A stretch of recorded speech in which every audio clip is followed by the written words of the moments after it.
ফুটবলের সবচেয়ে বড় সৌন্দর্য কি? উত্তরে সবাই বলবে পায়ের নৈপুণ্যে বল দখল রাখা, পাসিংয়ের মাধ্যমে আক্রমণ তৈরি করা আর গোলের উদ্দেশ্যে সৃজনশীল বিল্ড আপ। কিন্তু কল্পনা করুন, ম্যাচের প্রথম বাঁশি বাজতে বল কিক অফ থেকে সরাসরি টাচ লাইনের বাইরে চলে গেল। কোনো বিল্ড আপ নেই, কোনো পজিশনাল প্লে নেই, শুধুমাত্র বল বাইরে ফেলে দিয়ে প্রতিপক্ষকে চাপে ফেলার চেষ্টা। অদ্ভুত শোনালেও আধুনিক ফুটবলে এখন এটাই দেখা যাচ্ছে বারবার। কিন্তু আসলে বিষয়টা একেবারেই নতুন নয়। 1991 সালে ইউরো কোয়ালিফায়ারে ইংল্যান্ড বনাম পোল্যান্ড ম্যাচে কোচ গ্রাহাম টেলর প্রথম এমন কৌশল ব্যবহার করেন।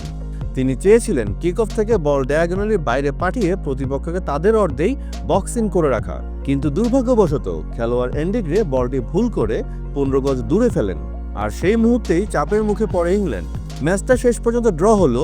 সেদিন থেকে একটা প্রশ্ন উঠেছিল, আর তা হলো, এমন কৌশল কি ফুটবলের সৌন্দর্য নষ্ট করছে?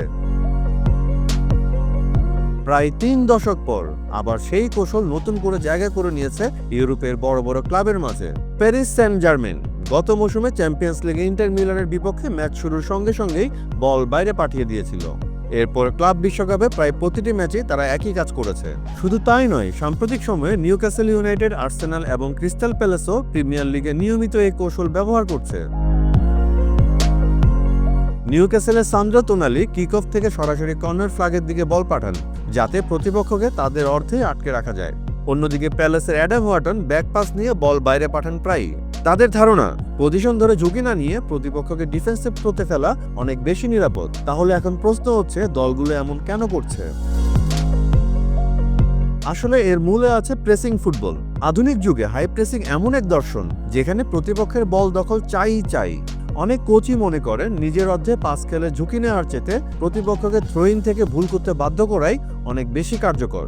এর পেছনে কয়েকটা কারণ অবশ্য বিশ্লেষকরা তুলে ধরেছেন। প্রথমত, থ্রোইনে থাকা দল আসলে এক ধরনের ডিসঅ্যাডভান্টেজে থাকে, কারণ খেলা তখন কার্যত হয় 10 ভার্সেস 9। বল কেবলমাত্র 180 ডিগ্রি অ্যাঙ্গেলে ফেলা যায়, জায়গা হয় সীমিত, আর এই ছোট জায়গাতেই প্রতিপক্ষ সহজেই প্রেসিং ট্রিগার ব্যবহার করতে পারে। তাছাড়া ডিফেন্সিভ কর্নারের কাছে থ্রো নেওয়া হলে সম্ভাবনা আরও কমে যায়।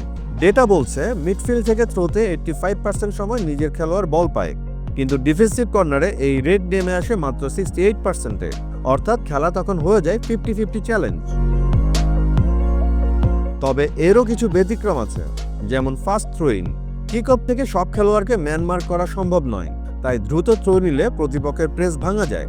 অন্যদিকে গোল লাইন থেকে বল আউট হলে গোল কিক নেওয়ার সুবিধা থাকে, তখন কার্যত হয় 11 ভার্সেস 10, যেখানে গোলকিপার পায়ের সাহায্যে খেলা শুরু করতে পারে, আর এই সময়টাতে দল ছড়িয়ে যেতে পারে মাঠের বিভিন্ন স্থানে এবং তৈরি করতে পারে স্পেস। কিন্তু টাচ লাইনে থ্রোইনে সেই সুবিধা থাকে না। এই কারণে পিএসজি বা আর্সেনালের মতো দলগুলো কিক অফ থেকে বল সরাসরি বাইরে পাঠাতে শুরু করেছে। তারা মনে করে এতে প্রতিপক্ষের খেলা ডিফেন্সিভ থার্ডে নিয়ে যাওয়া যায় এবং প্রেসিংয়ের মাধ্যমে ভুল করানো যায়। রালফ র্যাগনিকের গ্যাগিন প্রেসিং থেকে শুরু করে ক্লপের ট্যাকটিক্যাল দর্শন, সবখানেই হাই প্রেস করে বল কাড়ার উপর জোর দেওয়া হয়। তবে এই ফিলোসফিতে সবাই খাপ খাওয়াতে পারে না। ক্রিশ্চিয়ানো রোনালদোর মতো কিংবদন্তি কখনোই প্রতিপক্ষের বল পাওয়াকে সুযোগ মনে করেননি, তাই র্যাগনিক বা ট্যানহাগের সিস্টেমে তাকে মানাতে সমস্যা হয়েছে। কিন্তু সমস্যা হলো, ম্যাচ শুরু মানেই যদি বল বাইরে চলে যায়, তবে ফুটবলের সবচেয়ে গুরুত্বপূর্ণ জিনিসগুলোই কিন্তু হারিয়ে যায়। যেমন বল ধরে খেলা, কৌশল সাজানো, আক্রমণ তৈরি করা, এই ধরনের সবকিছুই হারিয়ে যাবে।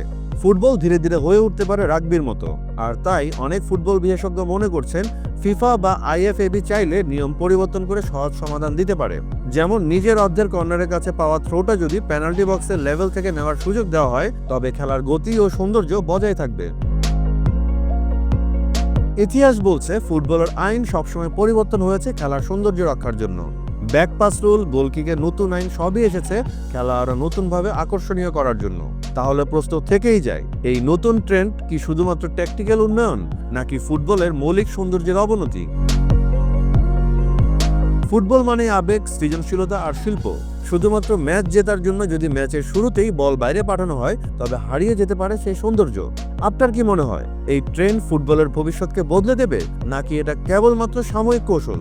মতামত জানাতে পারেন কমেন্টে। ফুটবলের আরও বিশ্লেষণ পেতে লাইক, শেয়ার ও সাবস্ক্রাইব করুন বাংলা ফ্লো ইউটিউব চ্যানেল। সাথে থাকুন বাংলা ফ্লো ফেসবুক, ইনস্টাগ্রাম ও টিকটকেও।